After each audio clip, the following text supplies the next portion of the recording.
This isn't just a story about ferrets. Look how far we've come. Yes, if you're here for absurd levels of adorable floof, you're in exactly the right place. But it's also a story about what happens when life knocks you sideways. No. When you lose your footing at 52 and find yourself asking, what now? I am not having a good day. It's a story about change. This is what you've done to me. About standing at a fork in the road, probably holding a squeaky toy in one hand and a cup of coffee in the other, and choosing the weird, wonderful path you never planned for. I'm going to open a retirement home for abandoned ferrets in my shed. It's a story about grief, about fresh starts. Welcome to my shed. About turning a shed full of old furniture and mould and memories from a life gone by. I've found my rollerblades. Into a home filled with love, fur and suspicious floor stains. But most of all, it's a story about hope and how one stray ferret flipped the script.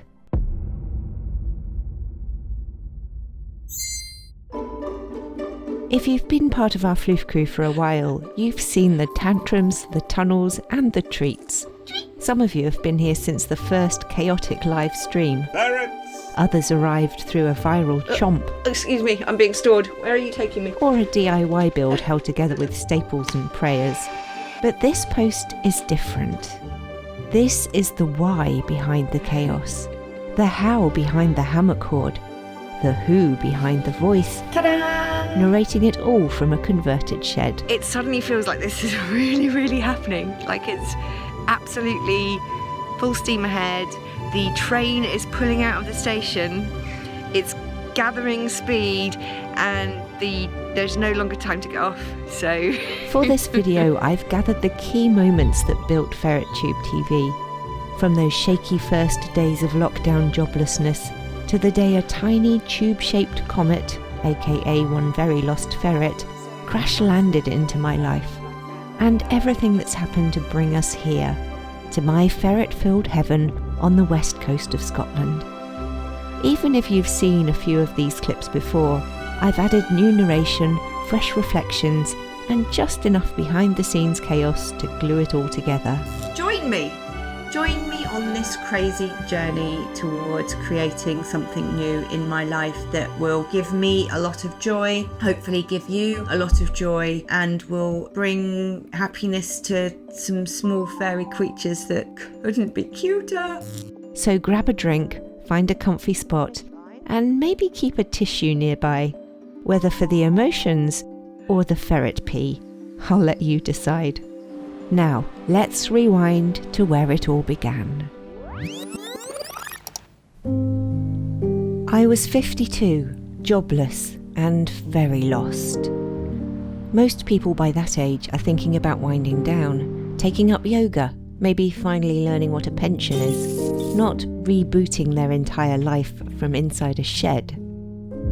For nearly 30 years, I'd carved out a solid freelance career as a tech journalist and educator. My calendar was always full.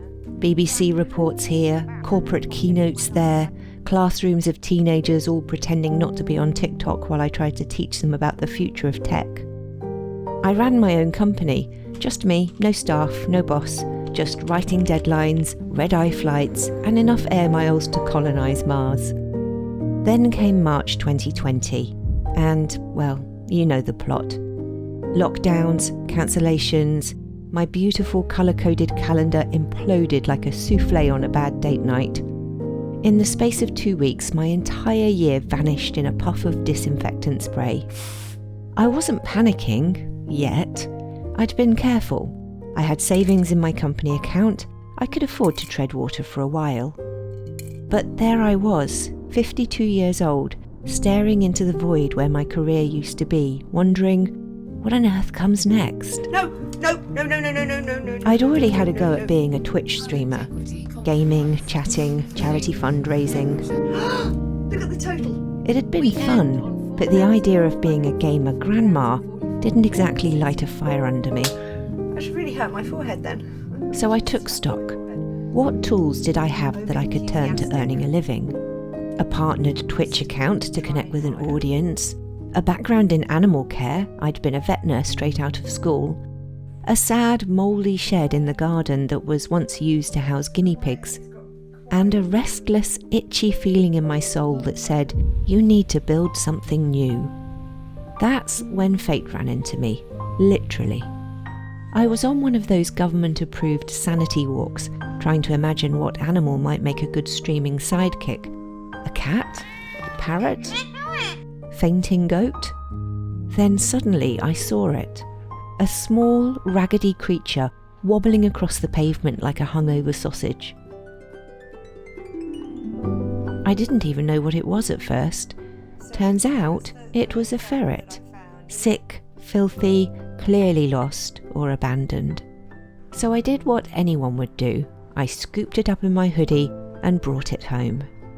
He curled up safely in my recycling bin while I waited for the animal rescue charity to arrive.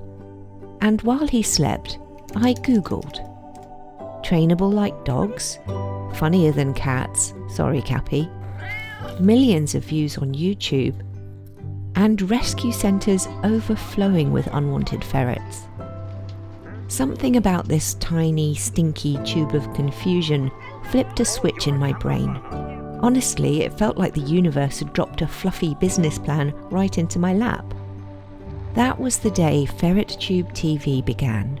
Well, the idea of it at least. The rest of lockdown was a montage of obsession. I planned the run, researched camera equipment, tried to learn as much as I could about ferret care, even interviewing a friend of a friend who was a ferret-trained vet. Definitely not for what, I will explain why. They will anyway turn it over. And they will definitely try to turn it over, because it's like exploring what is... It was overwhelming at times. There was a lot to learn. But for the first time in months, I had direction. I had time, I had tools, and now I had a mission.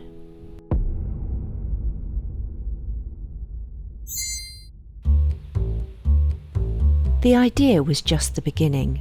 Now came the hard part, actually building a home. From a structure that technically qualified as a shed, but spiritually leaned more toward crumbling time capsule from a forgotten civilization. 10 years of discarded belongings, junk from a life before lockdown. I'd forgotten about this. And enough spiders' webs hanging in the windows to rival any haunted house ride. It all had to go. So I hired a skip and rolled up my sleeves. And as lockdown lifted, my quiet cul-de-sac suddenly revealed its greatest asset, a collection of neighbours aggressively eager to do anything that wasn't baking banana bread. Do you want a coffee? With everything cleared out, I scrubbed, sanded and painted the whole thing. Shed rehab, basically, with my neighbours and their kids all pitching in with free labour. God bless community spirit and the promise of YouTube fame. And just like that, the idea started to feel real. That's when Adam and Jonathan, neighbourhood DIY heroes, joined the mission. Where's that drawing? We laid new floors, reinforced the walls, and designed a cage setup that wasn't just functional, but also made the perfect stage for our upcoming reality stars to really shine. Huge announcement. Yesterday we had the idea to put these holes in to bring a bit of dappled light into the run, and I have just noticed that it is very much working. It was all coming together remarkably well. Yay. Until the rain came. This is what you've done to me, job that I'm doing. Look, I've even only got one lens. I'm soaking wet, it's peeing down with rain, and we've got a billion things left to do. For 2 days it lashed down, like the sky had unresolved emotional issues. I am now wearing my backup glasses. By that point I'd already agreed to collect the ferrets. The date was set, August the 7th, and pushing it back wasn't an option. So we battled on. Damp, determined, possibly delirious. Johnny 12-inch, your plans are looking a bit flaccid. It's never happened before, I promise. I think think we're going to need a new plan. But it couldn't rain forever, even during an English summer. It's finally beautifully sunny today. We still had so much to do. Had I made a massive miscalculation? I must admit, this weekend I had my first kind of proper wobble about whether or not I've kind of set myself a bit of an impossible deadline. So we'll see. I mean, listen, at the end of the day, if I have to push it by a couple of weeks, whatever, it's going to screw a few things up. But it's not the end of the world. But I'm beginning to get my confidence back. So I've come out this morning. I'm going to go and do a browse around Pets at Home. But first, I've got a cheeky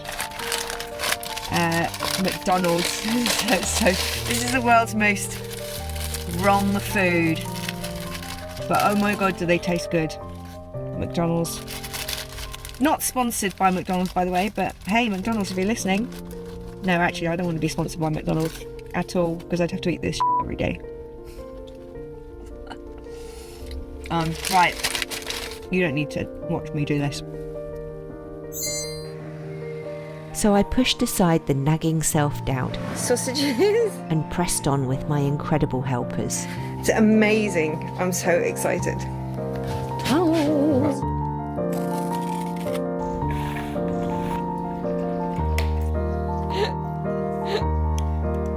It's another glorious day. I suspect it may be a bit too glorious today. It's scheduled to be another absolute scorcher like yesterday.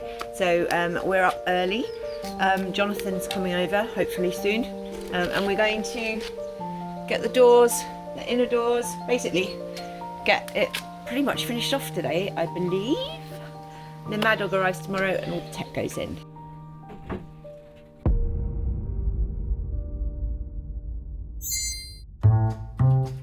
Meet Mad Dog, known to his mum as Richie Ray, fellow streamer, fellow gamer, and chief enabler for this crazy plan I had. Against ferrets! While I finished off the cage interior, Mad Dog focused on the tech, and we soon had the shed networked up with 3 of the 4 planned cameras covering it. 2 of our webcams haven't arrived, won't till next week, so we've made do with alternatives. In that we're going to use standard web cameras in places where the ferrets won't be able to reach them. They won't give night vision, but it's only going to be for a week or so. It was good enough, and against all the odds, we were ready for the launch of the live 24/7 stream the next day. All we had to do was add ferrets. In case you're curious, the whole setup cost around £5,000. That includes the shed restoration, building materials, cameras, computers for streaming, and enough Cat6 cable to rewire a small city. And I knew that wasn't going to be the end of the spending. I had big plans for an outdoor expansion, better lighting, upgrades to the tech, more cameras. But for now, this space was ready. It feels like it's just flown by, and yet I feel like I've been doing this forever. Doc. Yes. Well, how are you feeling right now? Confident? Quietly confident. Quietly confident. Though I'm hoping Fate isn't watching. Well, quietly anything is different for dogs, so... We're almost ready now, aren't we? Right? You're so close. Really close. I was ready, and the chaos was about to arrive.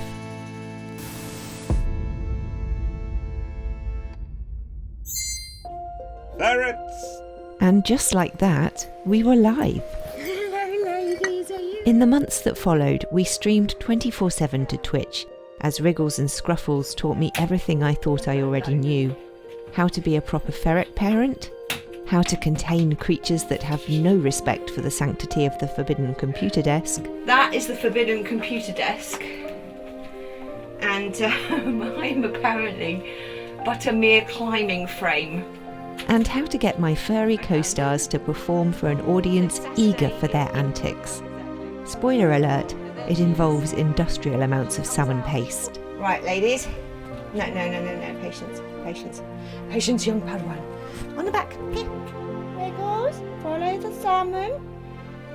There you go. Up to the shoulders. Good girls. Oh, you're both on that side. The CCTV setup meant we all had front row seats to their entire childhood, and could see how they acted without any humans around, which was fascinating to me. And since they were live on Twitch 24/7, there was always someone watching, laughing, worrying, or just vibing as the girls snoozed in the cutest little cuddle puddles. But it wasn't all good times. At about 4 months old, the girls got sick and Scruffles literally stopped eating. She's not eating very much, you know. The majority of the eating is done by this little monster. You do all the eating, don't you? So, I just want to get her to eat something. So what I've done, I have made a porridge out of the biscuits. It was a huge worry as all the vet's visits and poop testing didn't reveal any clues. My previous vet had decided that there weren't any more treatment options and it was just a long-term IBS, and it's basically meant that we're not compatible because I don't accept that as a diagnosis. I think, especially not with the information that we've had about ECE and my requests to consider that, have not transpired in an ongoing working relationship with them. So I need to find a specialist vet. Yeah. So I found a new vet, and with advanced medication, spoon feeding a special diet, and some homemade sensory bowls to encourage independent eating, they eventually pulled through. It wasn't long before I started dreaming again. Dreaming of something bigger. A kingdom, not just a cage. A real outdoor space where they could tunnel and climb and rule over their domain like the little goblin queens they were. After a crisp winter and the girls' first experience of snow, which was adorable, it was time to start work on the outside run.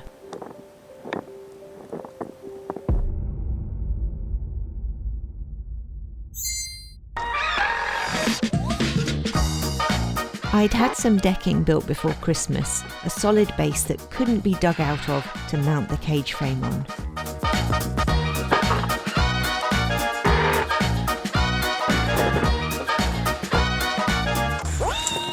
Ferrets are very stimulated by sound, so as the structure took shape outside, the girls were abuzz with excitement, even though they had no idea why. That is 16 gauge galvanised steel mesh with 1-inch holes going on. Yes, I'm taking no chances with Scruffles. Hi, the workmen are finished, so I'm just going to clear everything out, adjust the camera so we see what we're working with. With the building debris cleared, I was up early next morning in freezing weather to clean, ready for decorating. Ever had one of those days when nothing goes right? I think the hose pipe is frozen. I'm just going to sit on it. Yeah, that's really cold. I'm going to have to take it and put it in the bath.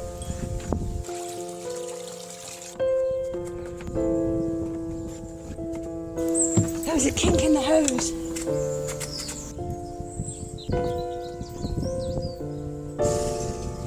I'm kind of glad the camera wasn't on me then.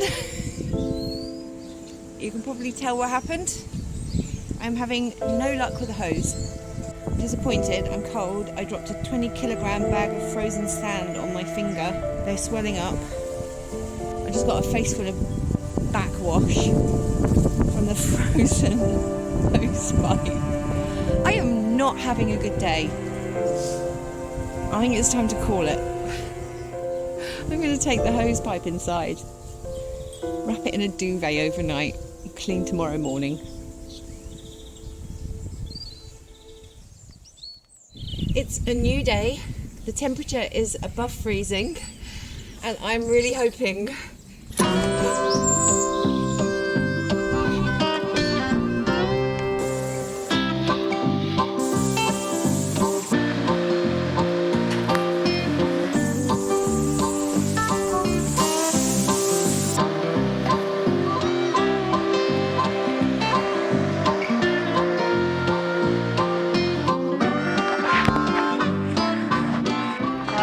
that's it.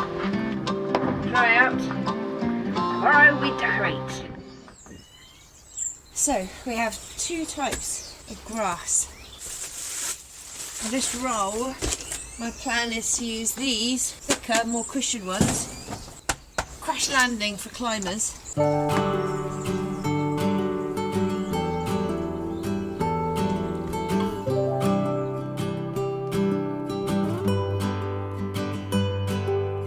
Actually, I want to live here.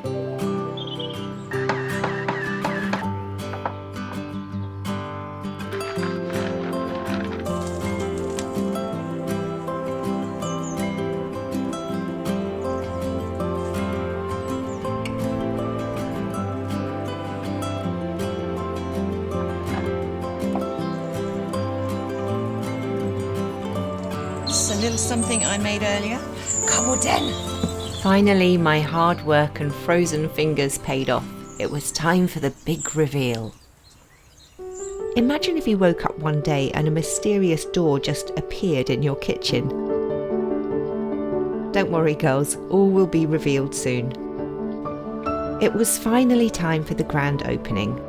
Wriggles was first to notice that the mystery door was different, but they've never experienced a cat flap before. So I used the access point I'd put into the run for this very purpose and gave her some encouragement.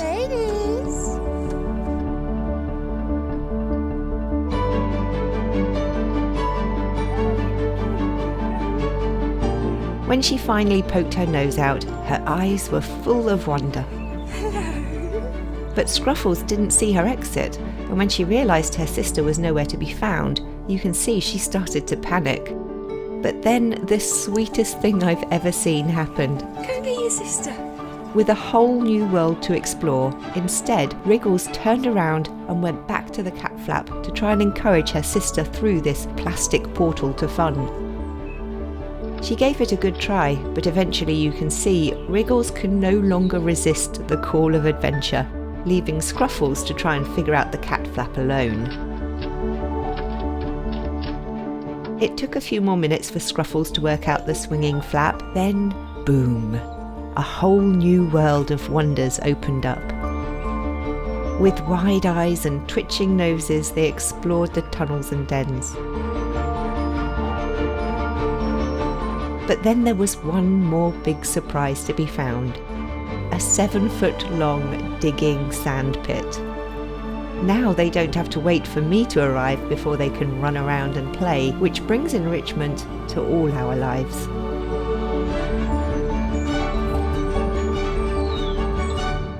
By the time the outside run was finished, something had started to shift in me. The girls were thriving, healthy, happy, and full of mischief. And the channel was finally picking up momentum. But behind the scenes, I felt stuck. I was spending so much time keeping the 24/7 live stream running, fixing crashes, resetting the cameras, patching broken connections, that I wasn't doing what I'd set out to do in the first place. I wasn't teaching. I wasn't helping new ferret owners find their footing. I wasn't making the kind of content I knew I could be proud of. The live stream had become a full-time job, and while it did build a small but lovely audience, This is from Uncle Stuart. usually about 20 regulars, Come on. Oh, she's in bed. so I made the difficult decision to shut down the live. Everyone who followed the stream understood. They'd seen the effort, they knew the heart behind it, and honestly, their support gave me the clarity I needed. I moved the channel fully to YouTube and turned my focus towards learning how to tell better stories, shoot better footage, and create videos that could really help people. Not just entertain, but genuinely make the lives of them and their chaos noodles better. And once I found that rhythm again, once the girls were settled, the content direction and the space to breathe, I started thinking about the next step in my original plan. To rescue. To offer a home to ferrets that had none, to change their lives and mine forever. I decided it was now time to grow the family.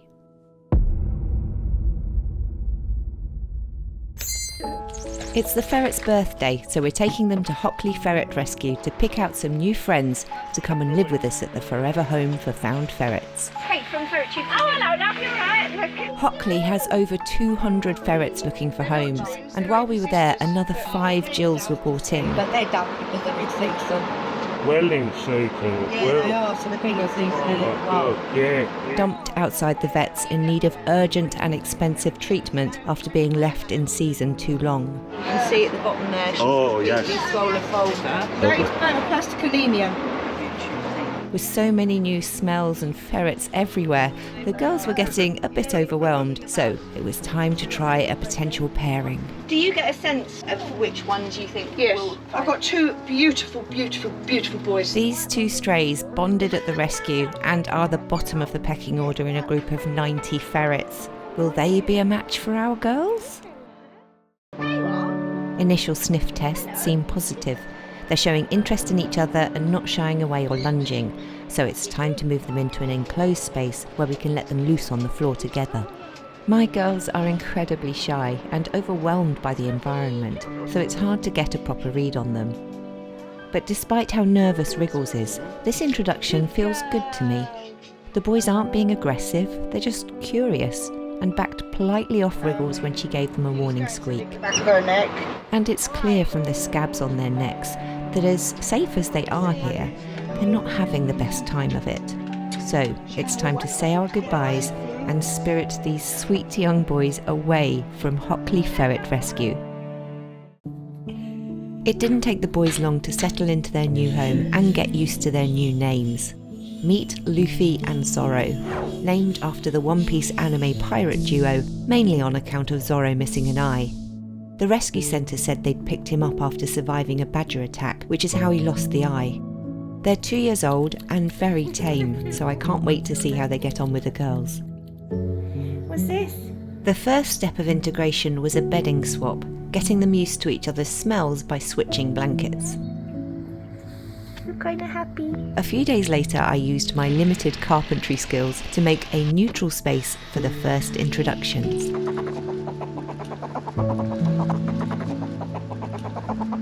Integrating ferrets. Alright, Scruffy. I have discovered it's not my favourite thing to do. Ferret groups have a social hierarchy that's decided through displays of dominance and submission. Alright. Good girl. It looks and sounds pretty violent as they try to pin each other by the neck, and in some cases it actually gets violent, even drawing blood from bites, which is so hard to watch when it's your little babies being ragdolled all the time. I thought moving the boys to a cage in the shed might help them get used to each other. It also allowed me to give each pair of ferrets some time in the outside run, and start bringing them out on the shed floor all together to play. Zoro, being the giant teddy bear that he is, was progressing nicely with the girls, but sadly Luffy, who was most likely born in the wild, was having none of it.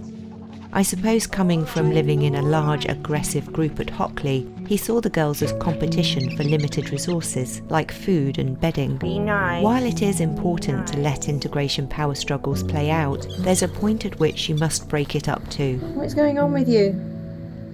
Why can't you be nice? Can we stop the violence? As much as I tried over the next few weeks, it was heartbreaking to see. Luffy, no.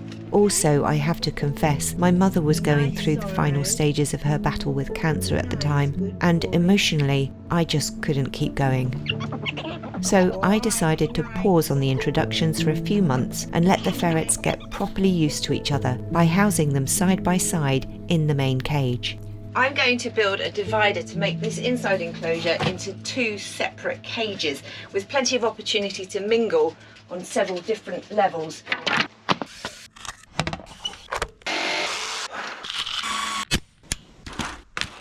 Once the dividers were in place, I added shelving, lots of enrichment, and then ferrets. 1 week later, you can see they're already getting much more relaxed around each other, and even sharing some kisses through the wire, although that could also have been Luffy licking Scruffles' breakfast off her chin. For now, I'm just happy to see peace return to our home. Luffy and Zoro have a great space where they're constantly face to face with Wriggles and Scruffles, and I still give them access to the outside run for half the day. With the fighting finally over, my shed became a blissful sanctuary from the worries of the world. My family was complete, at least for now. So let me introduce you to them formally for the first time. Meet the stars of FerretTube TV.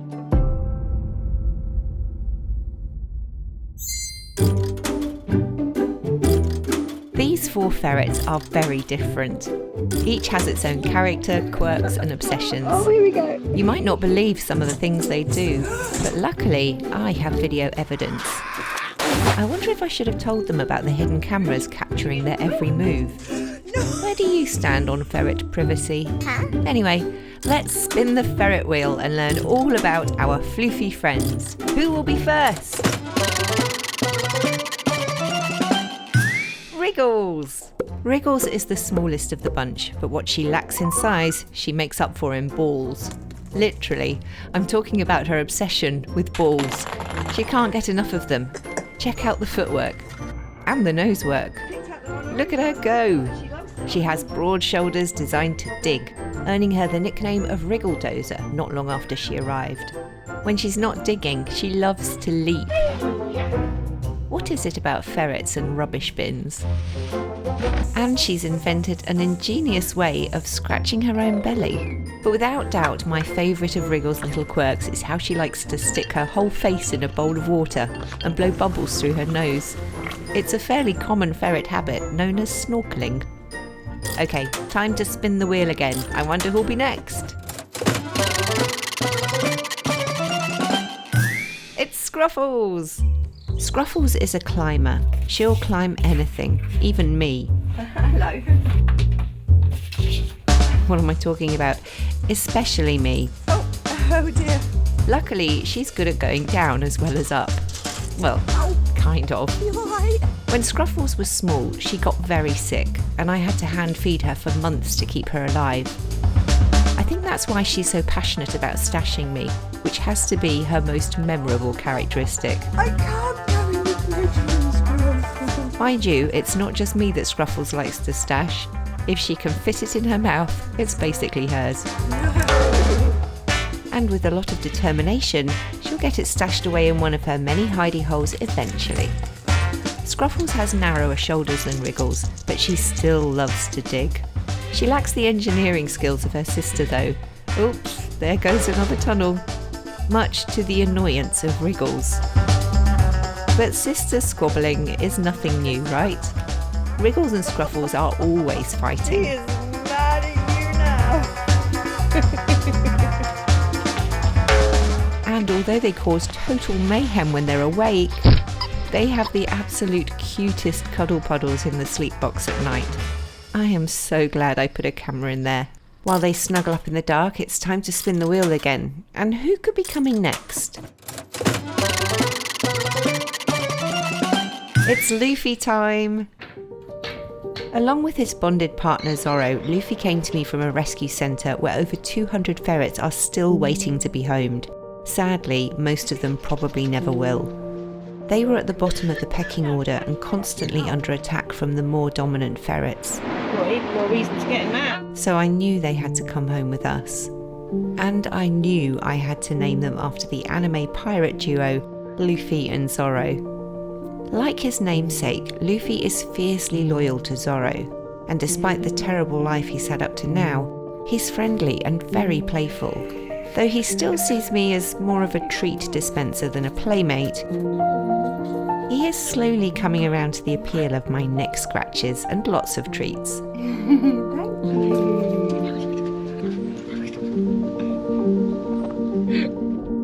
Aside from treats, his favourite thing is rubbing his face on the AstroTurf tiles. You can see he's loving that so much. Somewhat less adorably, he is also skilled in the art of 𝙬𝙤𝙗𝙗𝙬. You can't have nice furniture and ferrets. While Luffy wrecks my living room, let's give the wheel one last spin. No prizes for guessing who comes next. It's Zoro! Although the biggest of the bunch by quite a margin, Zoro is an absolute teddy bear. I know you're not supposed to have favourites, but oh, it's so hard sometimes. He was abandoned to the wild and attacked by a badger. That's how he lost an eye. But he somehow survived and was nursed back to health at the rescue centre, where he subsequently bonded with Luffy. Zoro is without doubt the nuttiest of the bunch. I've heard it called white ferret mancy, where white ferrets just have this way of freaking out that's so extra.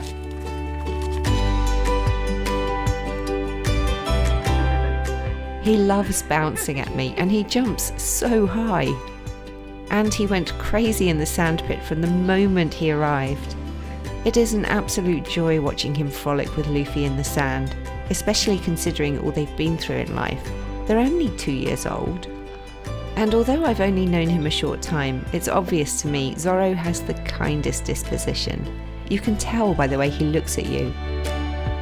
And when he's run down his batteries, he is the best snuggler. 10 out of 10. Would recommend.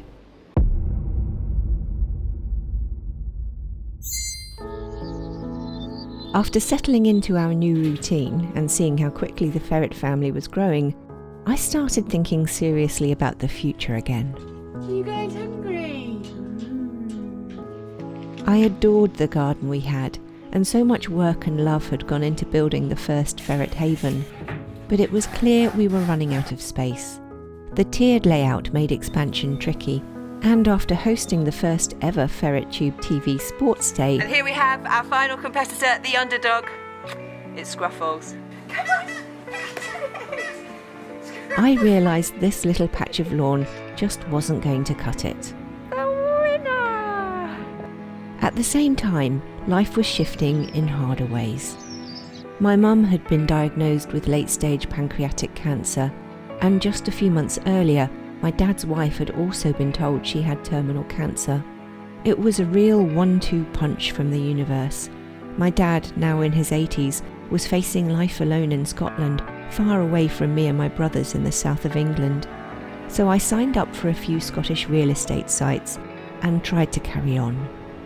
It was a rough chapter, full of heartbreak, hospital visits, and the slow, surreal process of preparing to say goodbye to 2 mothers. Then one day, just a few weeks before my mum passed, a house listing dropped into my inbox. And not just any house, it was the house. A modest bungalow tucked away in the wilds of Scotland, with a big flat garden, room to grow the Floof empire, and a river running across the end of the plot. It felt like the kind of sign you don't ignore. From that moment, everything moved fast. Solicitors, surveys, packing, funeral arrangements, trying to stay upright through the grief. It was a whirlwind, but I had to stay strong for the creatures who depend on me, and for my dad, now widowed and alone. And before I knew it, it was time to make the next big change.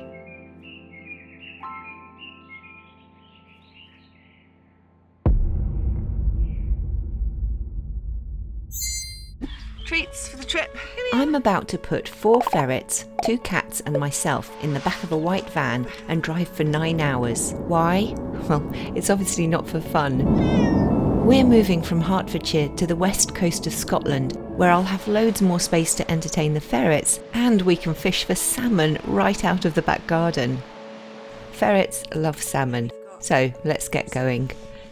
2 cats, 2 female ferrets, 2 male ferrets, 1 middle-aged lady, and a 9-hour drive ahead of us. If you're wondering why I'm looking so rough here, I've just single-handedly packed up an entire house filled with 18 years of my stuff and wrangled 2 very angry cats into a crate in the van. We're off to Scotland.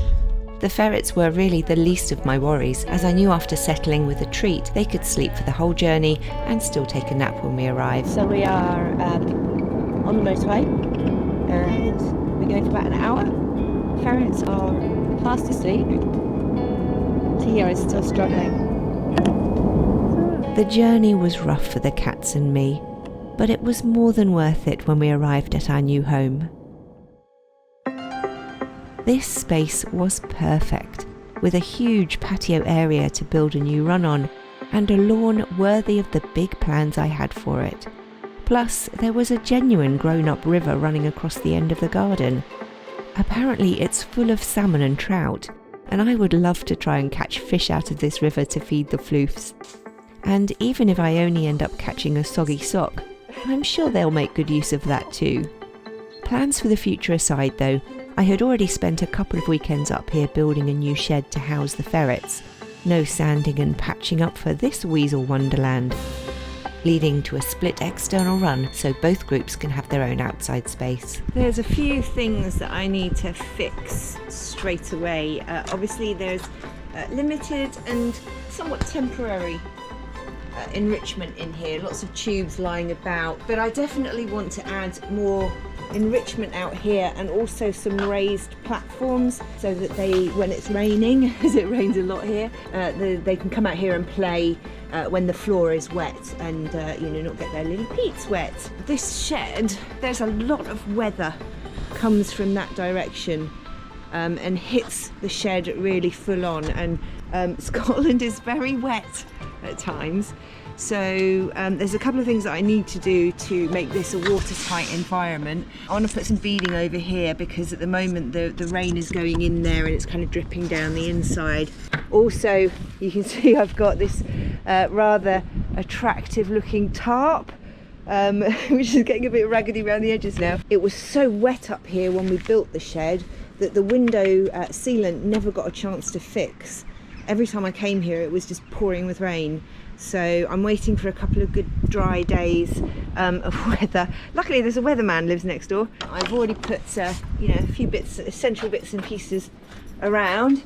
One of the most essential bits and pieces, of course, the obligatory fairy lights. This is the inside of the shed, and as you can see there's lots of lovely windows. It is south facing, so of course there is a potential on hot days for this to heat up quite quickly. So I've ordered a thermal blackout blind for this wall. At the moment I've only got camping lights. I need to get an electrician so that we've got power.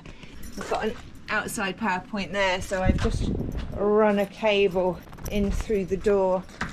And that has given us power out here in the interim. This is a lovely area for play on the floor. They've got obviously, hello, how are you, Scruffy? I'm just showing everyone around. Radiator there, which just keeps the frost off so that their water bowls don't freeze. It's just on defrost mode. Good floor play area here. We've been bouncing around out here. They've got their beloved cat tower, which has already become prime stash spot for Scruffles, of course, who now really wants to come out. Not right now, sweetie. Or maybe I'll bring the camera down when I come tonight.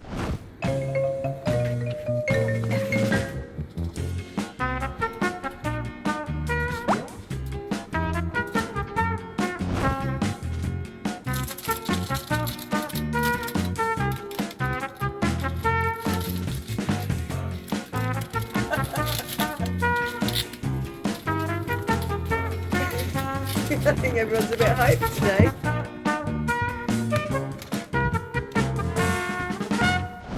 But you've got a sleep box up here, and same for the girls. Then you've got tube going down to a food and drink level. We've got a sort of a hanging box in there, same for this side. And then we go down in a tube from the back there to a bottom layer where they've got another little cuddle spot. The boys have got 2 litter trays because the boys seem incapable of holding on until they're down at the bottom. Not like the girls, they're very neat pooers, aren't you? Yes, you neat pooers. Where are you going? Don't you see? Right on cue. Good girl. You're such a good girl. You demonstrate in the toilet. Thank you. And then of course they've got their cat flap out to the outside at the back there. Currently shot being bombed by Scruffles. Hello Wriggles, you come to see what's happening? We're filming without you? Outrageous. It's worked out pretty well, I think. It's a smaller space inside here than we had at the old place, but, and this is where the magic really happens, over here we have a secret door.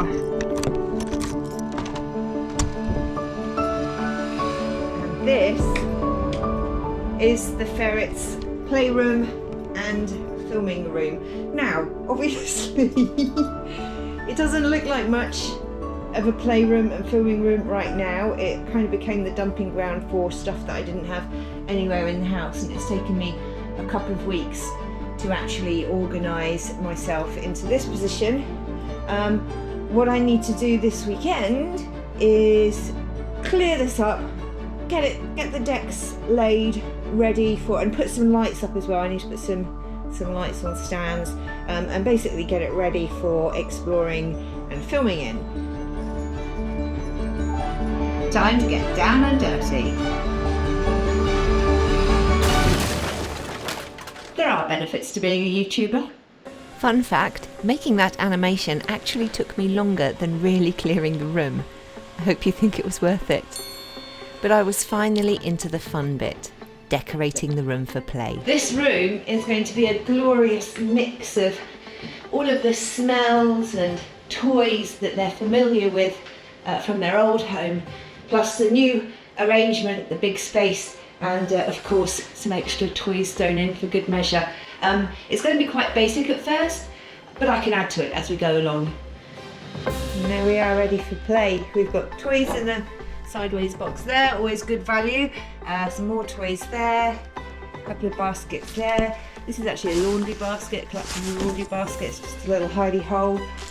Coming over here, we've got their kind of snuggle and hammock playground, and I'm going to fill that water up, and there'll be the water fountain there too. Underneath here, a few more bits and bobs. This is an old hedgehog house, and I've put a bunch of balls inside there for Wriggles. This is a new surprise for everybody, donuts. The cat already dribbled on them, so they've got a box of soft toys here. This eventually will be our manicure corner. We'll have a little salon going on here, but for the time being it's just another little hidey hole.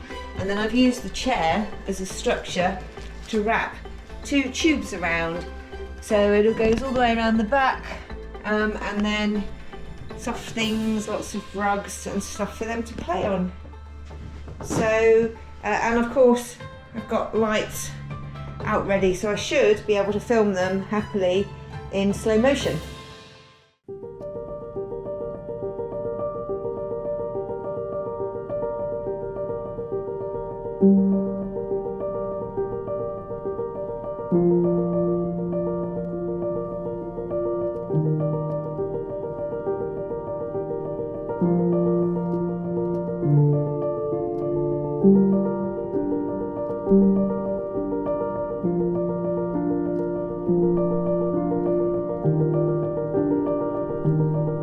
It might seem like a lot to do for an animal, but honestly, they bring me so much joy. And it seems like they bring a lot of joy to you too, because as the channel continued to grow, it was soon time to celebrate some really good news.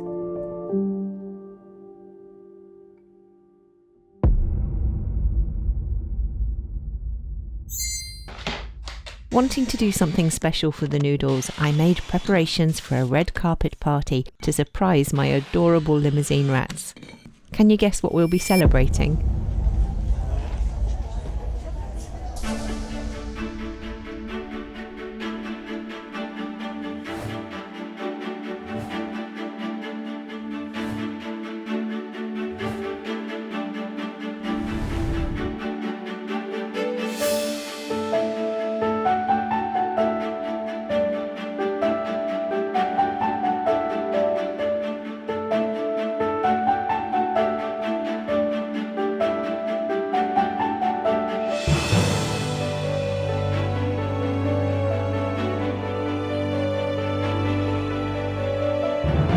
The stage is set, the lights are flashing, there's a sparkle in the air that, well, I think it might blind me soon actually, and it looks like Zoro is getting a little overstimulated, So let's get the party started.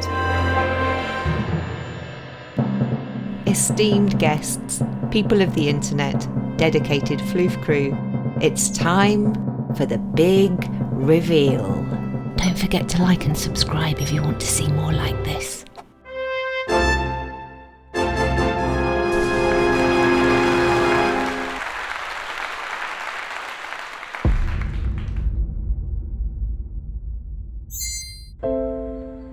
Moving home is never easy.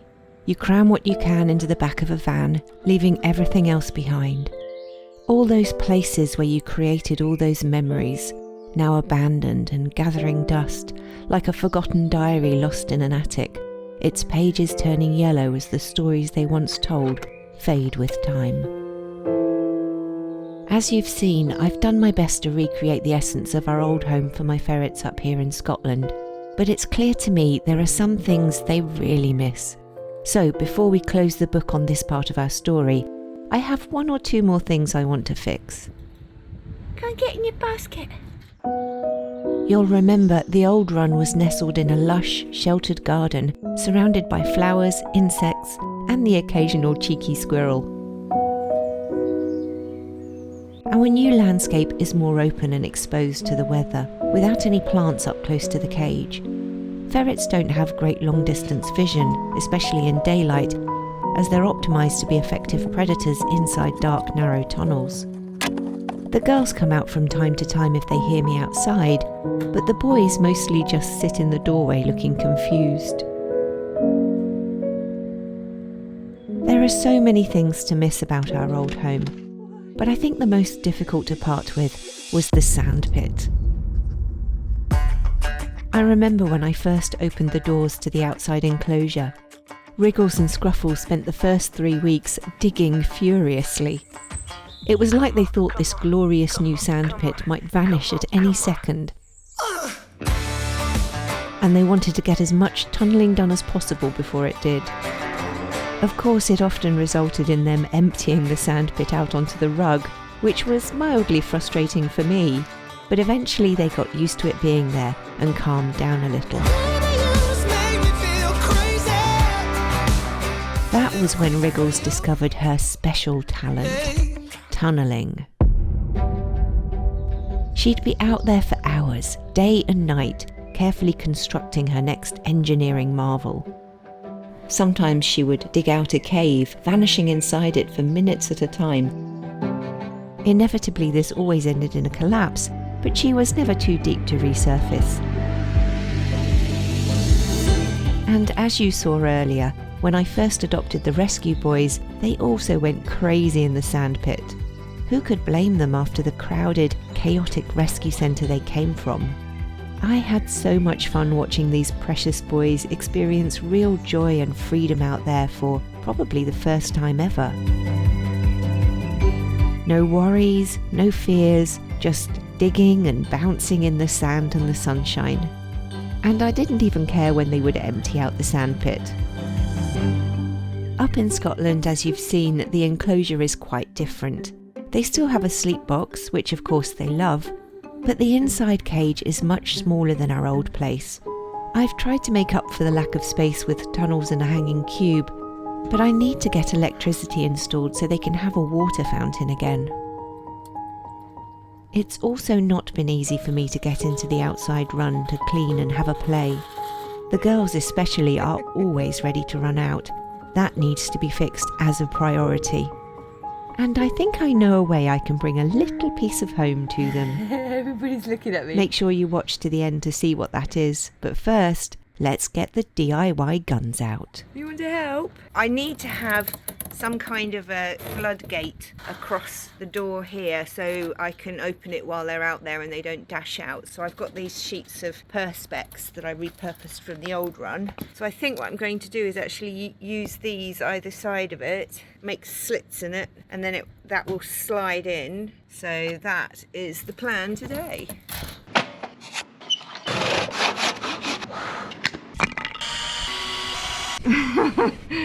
I mean, it's not horrible, but it's not exactly carpentry to be proud of.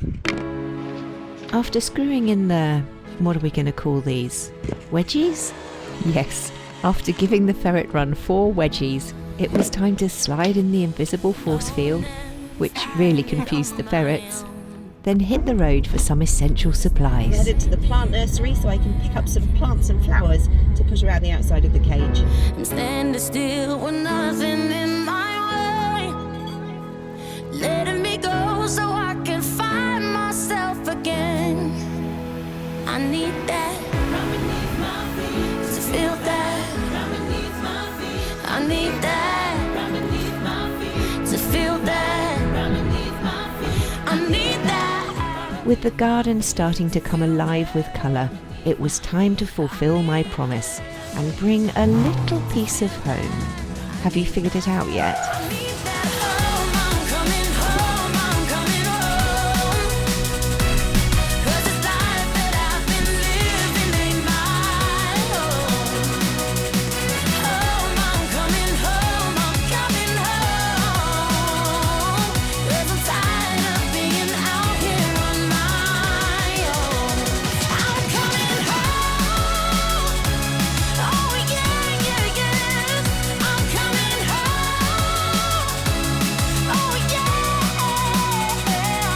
And all of this time I've been living it up, but all I've got left is rubble and dust. And I'm coming home.